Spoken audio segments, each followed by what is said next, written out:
Whoever eats me will live because of me, says Jesus. Just as it wasn't a mere coincidence that the Ethiopian eunuch met Philip, it wasn't an ordinary coincidence that Saul met Ananias. God is totally in control of everything that happens on earth. The saying is true that when we entrust our lives to God, we begin to see the hand of God in everything. Saul had set out with letters authorizing him to persecute Christians, but Jesus dramatically arrested him on the way to Damascus.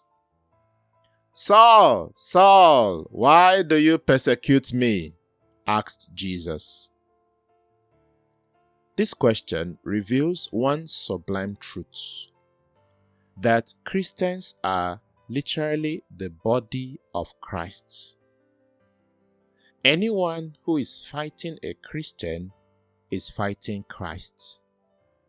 Anyone who is making life difficult for you just because you are a Christian is actually contending with God.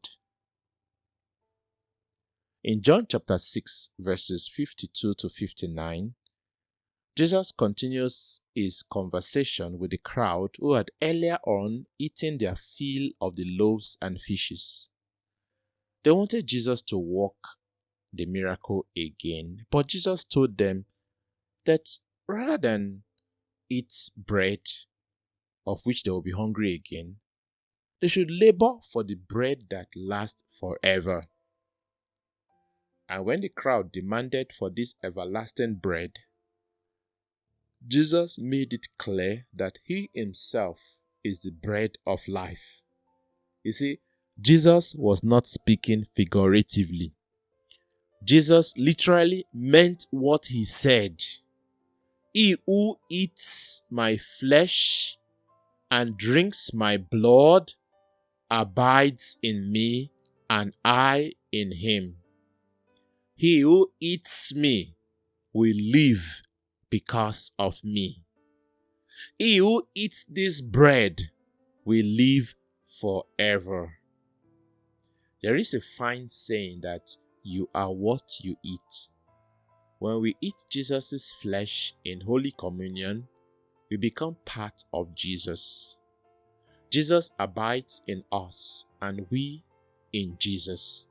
This is why when Jesus appeared to Saul on his way to Damascus, Jesus asked, "Why do you persecute me?"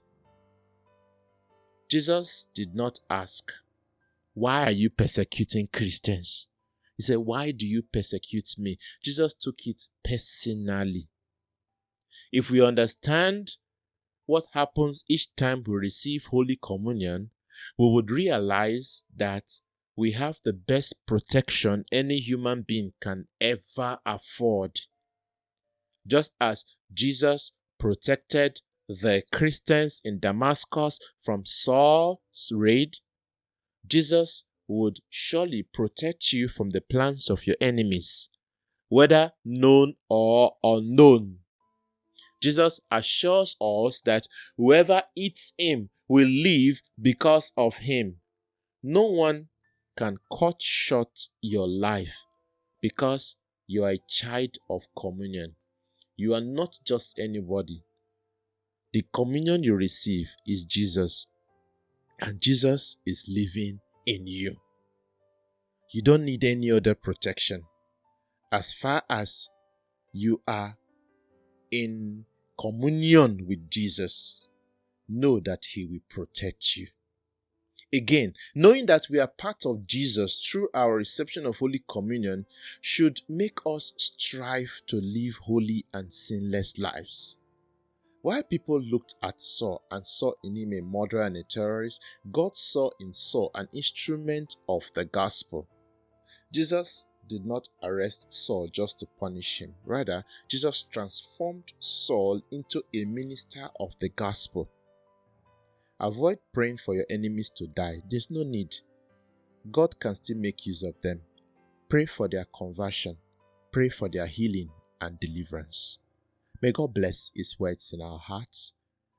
My name is Father Evaristo Sabu, and I thank you for joining me today. God bless you.